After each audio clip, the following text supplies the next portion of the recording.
Good morning. Here we are, another Monday online together, week 7 or 8. I'm not sure which anymore. I've kind of lost track of time, I guess you'd say. I was on the internet the other day, Facebook actually, have some time every once in a while for that, and I came across this comedian, and she was having a conversation with herself. The difference was the conversation that started it was her in January, and the new self was the self in April. So she was having this conversation, and her future self says, "So do you want the good news or the bad news?" When she said, "So what's happening in 4 months into the future?" And so the herself in January said, "Give me the good news." And she said, "Well, the good news is that the porpoises were seen in the canals in Venice, and India's never seen such a lack of pollution in their history, modern history." And then she goes on from there, and it got me to thinking how radically different our lives have been since January of this year. One of the things that was happening in January that we thought would be the story of the year are the Australian wildfires. As devastating as those were, they're not even on the back page anymore. COVID-19 has shaped everything differently. And so we are having to adapt. Now, thankfully, human beings are fairly adaptive creatures. I find that as I get older, I resent that adaptability more, but it served me well into this period of time. There's the phrase new normal, because that's exactly what it is. It's a new paradigm. Everything is based upon our facing this pandemic. So our daily lives are affected by this. The way we shop, the way we interact with other people is all affected by this virus. So it's changed our world. Many prognosticators say our world will be forever changed by this. And for some of us, we think, "Ooh, I'm not so sure I like that." But we're adaptable. We continue to adapt to the circumstances around us, and that's not such a bad thing. Sometimes in normal times, we call that change. The only constant of change is that it's occurring. Sometimes we may not be aware of it until an event occurs in our life. We look around and say, "Oh my, things have changed around me and I hadn't noticed." In a situation like this, it changes so radically. I remember the concern I had with canceling live worship that first Sunday.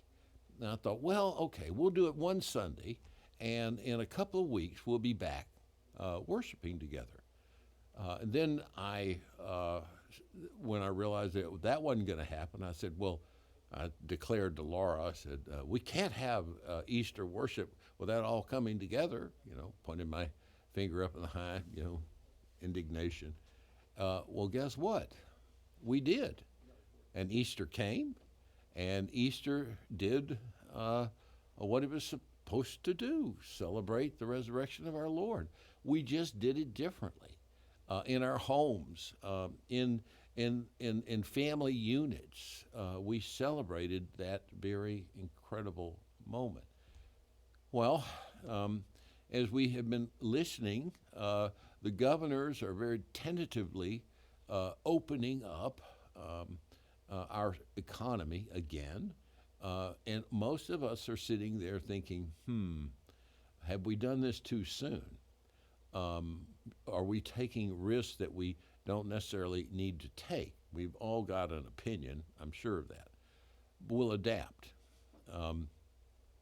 We will look and see what's going on. For the time being, for the church, we have polled our Sunday school teachers, members of our adult Sunday school classes, our children's ministry leaders and team, our youth ministry leaders and team, and all have come up with the same point of view.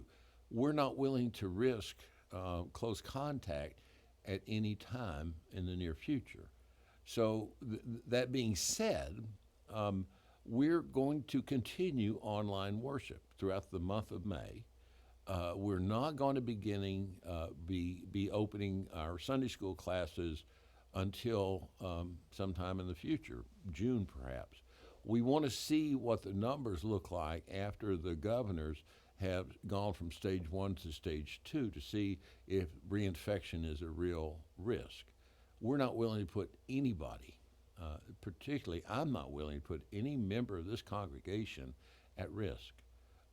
That being said, we're going to have to learn to adapt some more. We worship online, we talk to one another online, we call one another, we express our love for one another in different ways, but we adapt. Someone said this is going to be one of the top 5 stories in history, along with World War II and the bubonic plague and some other things like that. It may be. It certainly will be for these generations who are experiencing it. But I'm here to say one more time that God is present with us as we adapt, as we learn new ways to do things.